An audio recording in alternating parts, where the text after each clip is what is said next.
자, 목을 풀지 않았더니. 예, 월요일 아침부터 많은 분들이 깜짝 놀라시겠습니다. 예, 목을 풀고 시작했어야 되는데, 저희 책임 PD가 얼굴이 제가 마음에 안 들어가지고 쳐다보다가. 갑자기 왜 그쪽으로 가십니까? 그러니까요. 생긴 게 마음에 안 들어요. 자, 첫 뉴스는요. 네, 북한이 오늘 새벽 탄도미사일로 추정되는 발사체를 발사했습니다. 합동참모본부에서 밝히길 북한은 오늘 오전 5시 39분 강원도 원산 일대에서 동쪽 방향으로 불상의 발사체를 발사했다라고 밝혔습니다. 이어서 대통령이 관련 상황을에게 즉시 보고했고 오늘 오전 7시 반에 NSC 상임위 개최하겠다라고 알렸습니다. 6월 말로 예정된 걸로 알려진 이 한미 정상회담. 그 전에 제가 보기에는 앞으로 더 쏠 것 같아요. 예. 최근에 중국과의 관계도 이제 북한이 안 좋은데, 한중 관계가 이제 사드 이전으로 정상화되면 더욱 북한 입장에서는 압력을 받을 테니까 그런 목적도 있는 것 같고, 그 전에 그래서 계속 존재감을 드러내는 이런 미사일 발사가 있지 않겠는가. 속 보니까 여기까지밖에 전달해 드릴 내용이 없고, 좀 구체적인 내용이 나오면 내일 또 다루기로 하고, 다음 뉴스는요. 네, 황교안 전 총리가 세월호 수사에서 외압을 했다라는 구체적으로 관련된 내용들이 드러났는데요. 한겨레 신문이 오늘 아침에 보도했습니다. 황교안 전 총리가 법무부 장관이던 2014년 세월호 사건 수사 과정에서 해경 1, 2, 3정장에 대한 업무상 과실치사 혐의 적용을 막지 못했다는 이유로 당시 변찬우 광주지검장을 크게 질책했다라는 건데요. 또 김주현 당시 법무부 검찰국장도 업무상 과실치사 적용을 놓고 광주지검 수사팀을 지휘하던 조은석 대검찰청 형사부장과 여러 차례 언성을 높이면서 충돌했다라는 겁니다. 이 뉴스는 이제 몇 차례 저희도 전달해 드렸는데 이번에 이제 구체적인 이름, 직책들이 이제 등장을 하네요. 예, 네. 특정되기 시작한 겁니다.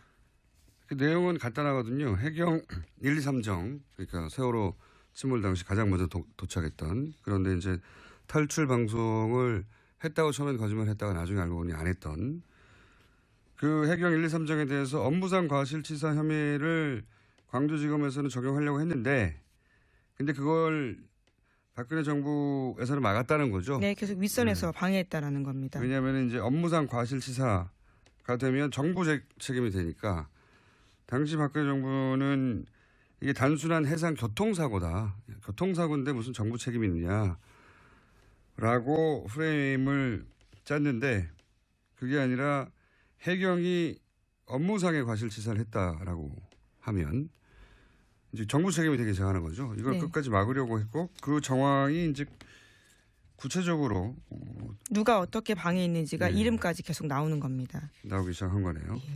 이게 몇 번 다뤄졌었어요. 그러니까 특검 때는 여기까지 가지를 못했고, 당시 포커스가 이제 대통령과 이재용 부회장의 뇌물죄였기 때문에 용량이 거기 총 집중됐었고, 이게 이제 특수본, 그 이후 이어가던 특수본 때도 이 문제를 들여다본다고 했지만 실제로 황교안 총리나 수사를 안 했죠. 네, 핵심 당사자 부르지 않고 수사 마무리했습니다. 네. 그럴 수밖에 없었을 것 같아요. 왜냐하면 당시 대행 체제였으니까요. 대행 체제였고, 예. 여권 넘버원의 주자, 잠재적인 주자로 여겨졌었고 부담이 됐었겠죠. 여하간 특수본에서도 특검에서도 이 부분은 제대로 수사를 안 했는데, 이 사안을 오래 추적했던 한겨레에서 이제 일종의 뭐랄까요, 추가 특종이 나오는 거죠. 네, 그래서 검찰청법 위반일 수 있다라는 지적을 하고 있습니다. 검찰청법 위반이라는 건 원래 이제 구체적 사건에 대해서는 법무부 장관이 검찰총장만 지휘 감독할 수 있는데, 그렇죠. 이건 개별 사건에 대해서 여러 사람이 계속해서 압박했다, 이런 내용입니다. 그리고 나서 압박을 당했던, 왜냐하면 결국은 황교안 당시 법무부 장관, 더 거슬러 올라가서는 박근혜 정부의 뜻을 거스리고 일선 지검에서 이걸 적용을 했거든요. 예, 그렇죠. 업무상 과실치사로 적용을 해버렸더니 무슨 일이 벌어졌느냐.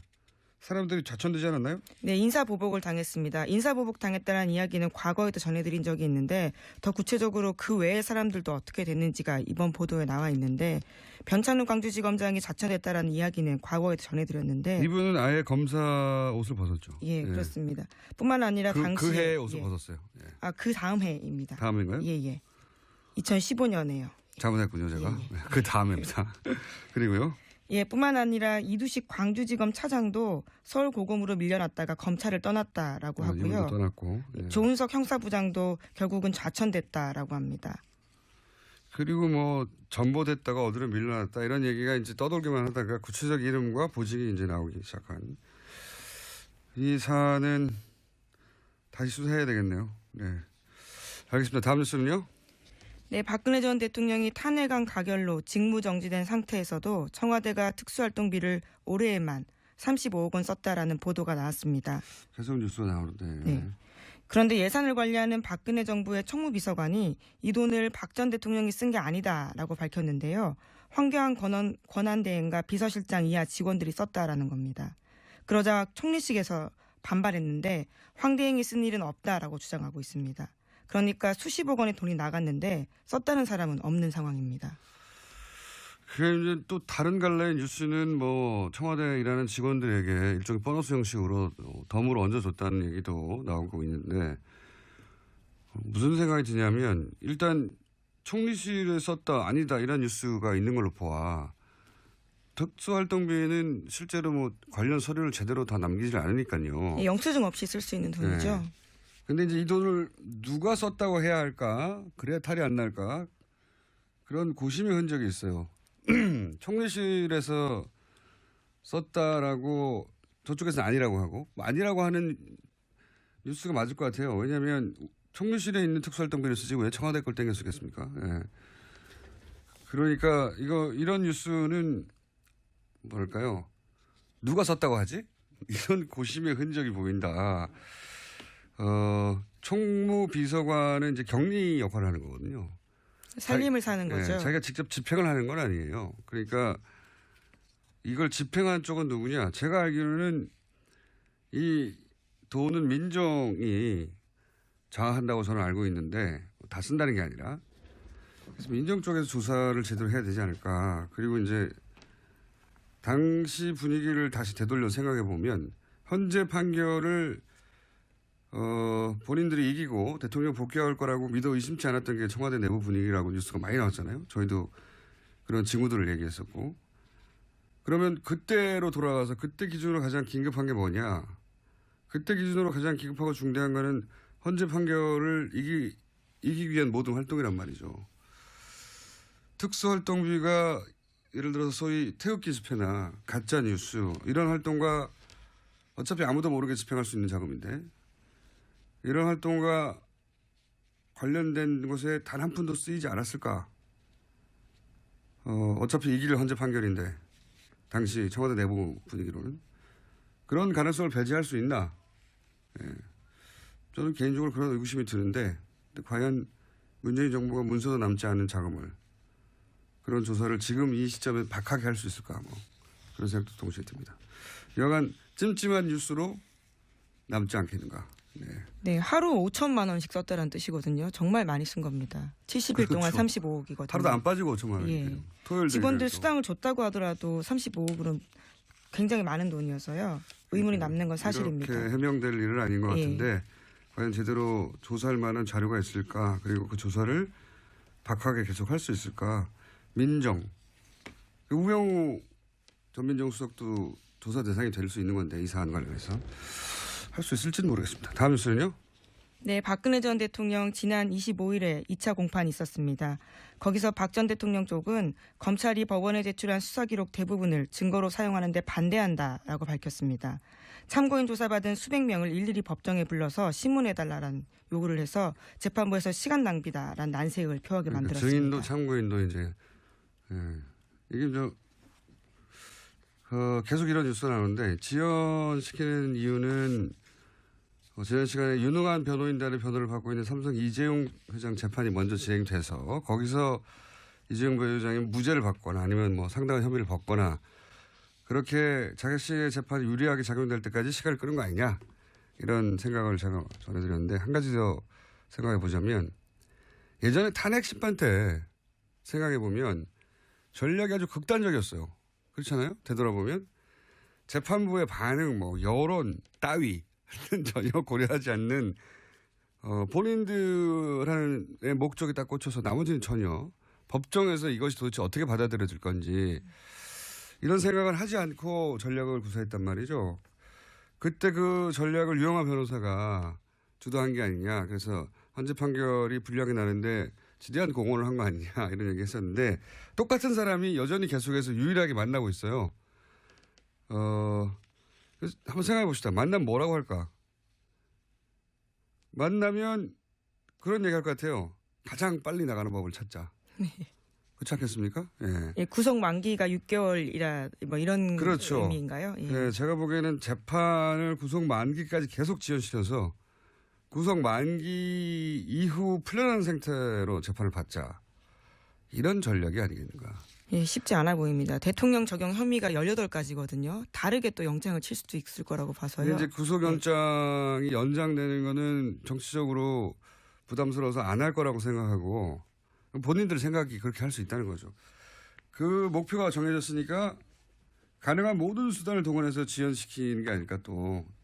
지난번에도 얼토당토하는데 저희가 보기에는 그랬잖아요. 근데 그랬던 두 분이 또 만났잖아요. 나머지 그건 잘못된 전략이다. 법정에서 불리하다. 말해줄 사람이 없는 것 같으니까. 그런 이유도 있지 않겠는가. 그런 전략일 가능성을 배제할 수 없다. 이분들이 해왔던 전력을 보면 이재용 부회장 재판까지 기다리는 것만으로는 법정에서 좀 불리하거든요. 재판부에 불리한 인상, 나쁜 인상을 주는 거거든요. 그렇게 보일 가능성이 예, 큽니다. 의도적으로 지원한다고 보이게 되는데 그거를 개의치 않는 거죠 지금. 그럴 가능성도 있는 것 같습니다. 다음 뉴스는요. 네, 이낙연 국무총리 후보자 국회 인준이 난항 겪고 있습니다. 위장 전입 논란으로 촉발된 야권의 공세가 계속되고 있고 여야 입장차가 좁혀지지 않고 있습니다. 그리고 이제 야당은 문재인 대통령이 나와라. 예, 이거는 문재인 대통령이 해결해야 된다. 네, 입장을 밝히라라고 예. 요구하고 있습니다. 자, 이 문제는 저희가 간만에 오자 토론을 마련했습니다. 예, 딱 적합한 사안인 것 같아서 오자 토론을 통해서 한번 각 당의 입장 그리고 민주당 입장을 오자 토론에 나온 당사자 의원들로부터 들어보도록 하겠습니다. 자, 다음 뉴스는요. 네, 서훈 국정원장 후보자가 국정원 댓글 사건을 조사하겠다고 밝혔습니다. 국정원의 보수단체 지원 의혹 등에 대해서도 사실관계 살펴보겠다라고 했는데요. 국정원 내 최순실 우병우 라인이 있었다라는 의혹에 대해서도 취임하면 사실관계 살펴보겠다고 밝혔습니다. 뭐 당연히 해야 할 일이죠. 예. 국정원 내에도 우병우 라인이 있다고 하는 뉴스는 탄핵 기간이 많이 나왔었죠. 근데 그분이 그때 그 이후로 어떻게 됐는지는 뉴스가 전혀 없는데. 그리고 국정원의 보수단체 지원은 당사자들의 자백에 가까운 뉴스도 있었고요. 예. 댓글 사건도 윤석열 검사가 컴백한 이상 이 사건도 역시 다시 다뤄주겠죠. 네. 알겠습니다. 다음 뉴스는요. 네, 녹조에서 나오는 독성 물질인 마이크로시스틴이 4대강 바닥에 쌓인 펄에서도 검출됐다라는 JTBC 보도가 있었습니다. 겨울철에 수거한 펄에서 나온 건데요.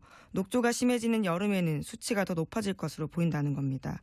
환경연합에서 낙동강 6곳 등의 펄을 채취해서 일본 대학 연구팀에 맡겨 조사한 결과입니다. 특히 강에서 펄이 거의 형성되지 않은 점을 고려하면 4대강은 이미 물이 고여있는 호수라고 봐야 한다라는 지적도 나오고 있습니다. 그렇군요. 호수. 예. 일본 대학팀에 맡겼더니 겨울에 수거한 건데 수치가 이미 WTO 기준까지 육박했고 이게 만약에 여름에 수거한 펄을 조사하면 훨씬 수치가 높을 것이다. 네. 그래서 강에서는 펄이 형성되지 않는데 강에는 펄이 없죠 원래. 강에는 펄이 없어야 되는 거죠.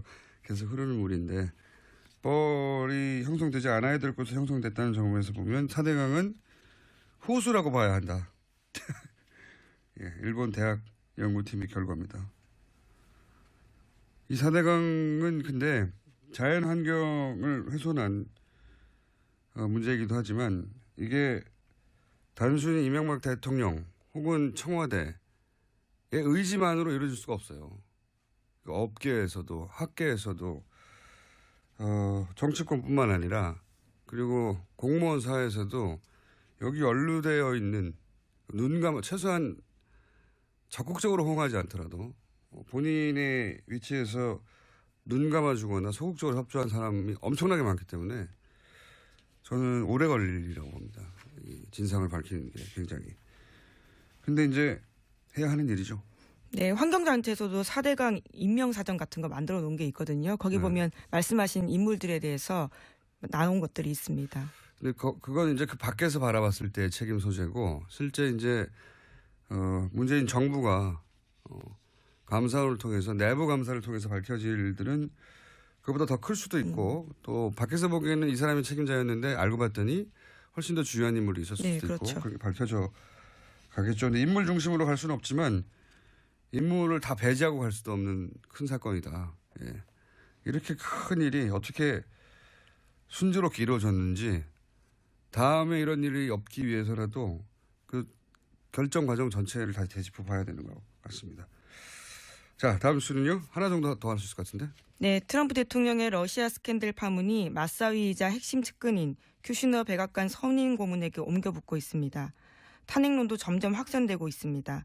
미국 워킹턴 포스트는 제러드 큐시너가 지난해 12월 달에 뉴욕 트럼프 타워에서 주미 러시아 대사를 만나 정부 간 비밀 대화 채널을 구축하자라고 제안했다고 보도했습니다. 점점점 몸통으로 가고 있네요. 예. 그동안은 뭐 보좌관이나 특보 이런 얘기였는데 이제 가족으로 가네요. 예. 미국 정보 당국이 가장 위험한 인물이라고 거론하거나 보도되는 게 이 주미 러시아 대사거든요. 근데 이 사람하고 따로 비밀 채널을 만들자라고 사위가 했다는 게 여기까지 갔네요, 이미. 예. 그러면 이제 그 다음 단계는 이게 사위 혼자 할 수 있는 일이냐. 트럼프 대통령이 허락한 거 아니냐. 여기까지 가면 탄핵 사안이 될 수도 있는데 실제적으로 탄핵하기 어렵죠. 정치적 지형이 현재는 그렇습니다. 하원, 상원 다 공화당이 다수당이기 때문에 어쨌든 탄핵 국면에 들어가면 TBS 연락 부탁드립니다. 저희가 탄핵 보도에서는 전 세계적으로 앞서가는 방송이기 때문에 자, 목을 풀지 않았더니 예, 월요일 아침부터 많은 분들이 깜짝 놀라시겠습니다. 목을 풀고 시작했어야 되는데 저희 책임 PD가 얼굴이 제가 마음에 안 들어가지고 쳐다보다가 갑자기 왜 그쪽으로 가십니까? 그러니까요. 생긴 게 마음에 안 들어요. 자, 첫 뉴스는요. 네, 북한이 오늘 새벽 탄도미사일로 추정되는 발사체를 발사했습니다. 합동참모본부에서 밝히길 북한은 오늘 오전 5시 39분 강원도 원산 일대에서 동쪽 방향으로 불상의 발사체를 발사했다라고 밝혔습니다. 이어서 대통령이 관련 상황을에게 즉시 보고했고 오늘 오전 7시 반에 NSC 상임위 개최하겠다라고 알렸습니다. 6월 말로 예정된 걸로 알려진 이 한미 정상회담. 그 전에 제가 보기에는 앞으로 더 쏠 것 같아요. 예. 최근에 중국과의 관계도 이제 북한이 안 좋은데, 한중 관계가 이제 사드 이전으로 정상화되면 더욱 북한 입장에서는 압력을 받을 테니까 그런 목적도 있는 것 같고, 그 전에 그래서 계속 존재감을 드러내는 이런. 변찬욱 광주지검장이 자처됐다라는 이야기는 과거에 전해드렸는데. 이분은 아예 검사 옷을 벗었죠. 예, 그렇습니다. 뿐만 아니라 당시에. 그 해에 옷을 벗었어요. 예. 그 다음 해입니다. 다음인가요? 예. 2015년에요. 잘못했군요, 제가. 예. 그 다음입니다. 그리고요. 예, 뿐만 아니라 이두식 광주지검 차장도 서울고검으로 밀려났다가 검찰을 떠났다라고 하고요. 떠났고. 예. 조은석 형사부장도 결국은 좌천됐다라고 합니다. 그리고 뭐 전보됐다가 어디로 밀려났다 이런 얘기가 이제 떠돌기만 하다가 구체적 이름과 보직이 이제 나오기 시작한 이 사안은 다시 수사해야 되겠네요. 네, 알겠습니다. 다음 뉴스는요. 네, 박근혜 전 대통령이 탄핵안 가결로 직무정지된 상태에서도 청와대가 특수활동비를 올해에만 35억 원 썼다라는 보도가 나왔습니다. 계속 뉴스가 나오는데. 네. 그런데 예산을 관리하는 박근혜 정부의 청무비서관이 이 돈을 박 전 대통령이 쓴 게 아니다라고 밝혔는데요. 황교안 권한대행과 비서실장 이하 직원들이 썼다라는 겁니다. 그러자 총리실에서 반발했는데 황 대행이 쓴 일은 없다라고 주장하고 있습니다. 그러니까 수십억 원의 부당 과실치사 혐의를 광주지검에서는 적용하려고 했는데 근데 그걸 박근혜 정부에서는 막았다는 거죠. 네, 계속 윗선에서 방해했다라는 겁니다. 왜냐하면 이제 업무상 과실치사가 되면 정부 책임이 되니까 당시 박근혜 정부는 이게 단순한 해상 교통사고다. 교통사고인데 무슨 정부 책임이 있느냐라고 프레임을 짰는데 그게 아니라 해경이 업무상의 과실치사를 했다라고 하면 이제 정부 책임이 되기 시작하는 거죠. 이걸 네. 끝까지 막으려고 했고 그 정황이 이제 구체적으로 누가 어떻게 방해했는지가 네. 이름까지 계속 나오는 겁니다. 나오기 시작한 거네요. 이게 몇 번 다뤄졌었어요. 그러니까 특검 때는 여기까지 가지를 못했고 당시 포커스가 이제 대통령과 이재용 부회장의 뇌물죄였기 때문에 용량이 거기 총 집중됐었고 이게 이제 특수본 그 이후 이어받은 특수본 때도 이 문제를 들여다본다고 했지만 실제로 황교안 총리나 수사를 안 했죠. 네, 핵심 당사자 부르지 않고 수사 마무리했습니다. 네. 그럴 수밖에 없었을 것 같아요. 왜냐하면 당시 대행 체제였으니까요. 대행 체제였고 예. 여권 넘버원의 주자, 잠재적인 주자로 여겨졌었고 부담이 됐었겠죠. 여하간 특수본에서도 특검에서도 이 부분은 제대로 수사를 안 했는데 이 사안을 오래 추적했던 한겨레에서 이제 일종의 뭐랄까요 추가 특종이 나오는 거죠. 네, 그래서 검찰청법 위반일 수 있다라는 지적을 하고 있습니다. 검찰청법 위반이라는 건 원래 이제 구체적 사건에 대해서는 법무부 장관이 검찰총장만 지휘 감독할 수 있는데 그렇죠. 이건 개별 사건에 대해서 여러 사람이 계속해서 압박했다 이런 내용입니다. 그리고 나서 압박을 당했던 왜냐하면 결국은 황교안 당시 법무부 장관 더 거슬러 올라가서는 박근혜 정부의 뜻을 거스리고 일선 지검에서 이걸 적용을 했거든요. 예, 그렇죠. 업무상 과실치사로 적용을 해버렸더니 무슨 일이 벌어졌느냐. 사람들이 좌천되지 않았나요? 네, 인사보복을 당했습니다. 인사보복 당했다는 이야기는 과거에도 전해드린 적이 있는데 더 구체적으로 그 외의 사람들도 어떻게 됐는지가 이번 보도에 나와 있는데 미사일 발사가 있지 않겠는가. 속 보니까 여기까지밖에 전달해드릴 내용이 없고 좀 구체적인 내용이 나오면 내일 또 다루기로 하고 다음 뉴스는요. 네, 황교안 전 총리가 세월호 수사에서 외압을 했다라는 구체적으로 관련된 내용들이 드러났는데요. 한겨레 신문이 오늘 아침에 보도했습니다. 황교안 전 총리가 법무부 장관이던 2014년 세월호 사건 수사 과정에서 해경 1, 2, 3정장에 대한 업무상 과실치사 혐의 적용을 막지 못했다는 이유로 당시 변찬욱 광주지검장을 크게 질책했다라는 건데요. 또 김주현 당시 법무부 검찰국장도 업무상 과실치사 적용을 놓고 광주지검 수사팀을 지휘하던 조은석 대검찰청 형사부장과 여러 차례 언성을 높이면서 충돌했다라는 겁니다. 이 뉴스는 이제 몇 차례 저희도 전달해 드렸는데 이번에 이제 구체적인 이름, 직책들이 이제 등장을 하네요. 예, 네. 특정되기 시작한 겁니다.